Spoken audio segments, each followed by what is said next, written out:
రెండో భద్రాద్రిగా పేరుగాంచిన ఒంటిమిట్ట కోదండరామస్వామి కళ్యాణోత్సవానికి సర్వం సిద్ధమైంది. సాయంత్రం 6:30 నుంచి జరిగే మహోత్సవానికి తిరుమల తిరుపతి దేవస్థానం అన్ని ఏర్పాట్లు చేసింది. సుమారు 1,00,000 మంది భక్తులు వస్తారని అంచనాతో భక్తులకు ముత్యాల తలంబ్రాలు, లడ్డూ ప్రసాదాలు సిద్ధం చేశారు. కడప జిల్లా ఒంటిమిట్ట శ్రీ కోదండరామస్వామి కళ్యాణ మహోత్సవం ఈ సాయంత్రం పున్నమి వెన్నెలలో జరగనుంది. సాయంత్రం 6:30 నుంచి 8:30 వరకు జరిగే ఉత్సవానికి సీఎం చంద్రబాబు దంపతులు హాజరు కానున్నారు. సాయంత్రం 5 గంటలకు ఒంటిమిట్ట చేరుకోనున్న సీఎం ఆ తర్వాత స్వామివారిని దర్శించుకుని పట్టు వస్త్రాలు, ముత్యాల తలంబ్రాలు సమర్పిస్తారు. అక్కడి నుంచి నేరుగా శాశ్వత కళ్యాణ వేదిక వద్దకు చేరుకుంటారు.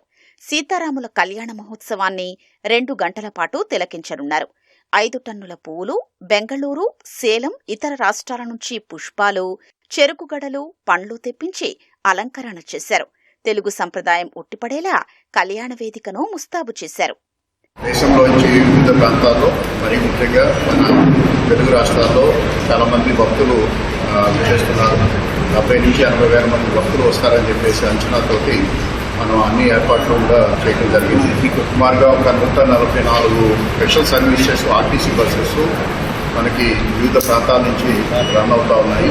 ఇబ్బంది లేకుండా వచ్చేదానికి ప్రతి 15 నిమిషాలకి కూడా ఒక బస్ సర్వీస్ని మనం కడప నుంచి ఏర్పాటు చేయడం జరిగింది.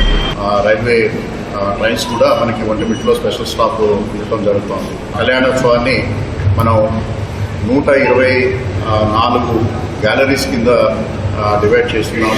ఒక్కొక్క గ్యాలరీలో 500 మంది నుంచి 600 మంది వరకు కూర్చుని వీక్షించడానికి విధంగా మనం ఏర్పాటు చేస్తాము. కళ్యాణానికి 1,00,000 మంది భక్తులు వస్తారనే అంచనాతో టీటీడీ ఏర్పాట్లు చేస్తోంది. గ్యాలరీల్లో కూర్చునే భక్తులకు తీర్థ ప్రసాదాలు, ముత్యాల తలంబ్రాలు, మంచినీళ్లు, మజ్జిగ ప్యాకెట్లతో పాటు తిరుమల శ్రీవారి లడ్డూను కూడా ఉచితంగా అందిస్తారు. 2,500 మంది పోలీసులతో భద్రత కల్పిస్తున్నారు. కళ్యాణం ప్రోగ్రాం గురించి పోలీస్ సిబ్బంది అంతా సిద్ధంగా ఉంది. భద్రత కోసం దాదాపు 2,500 ఇంకా ఎక్కువ ఫోర్స్ ఉంది. 4 అడిషనల్ ఎస్పీస్, 15 డిఎస్పీస్ బందోబస్తు మనం చేస్తున్నాము. 13 చెక్ పోస్ట్ పెట్టాము. 200 సీసీటీవీస్ ఉన్నాయి, 12 డ్రోన్స్ ఉన్నాయి. ఈచ్ అండ్ ఎవ్రీ పాయింట్ అన్ని చోట సీసీటీవీ అండ్ డ్రోన్ కవరేజ్ ఉంటుంది.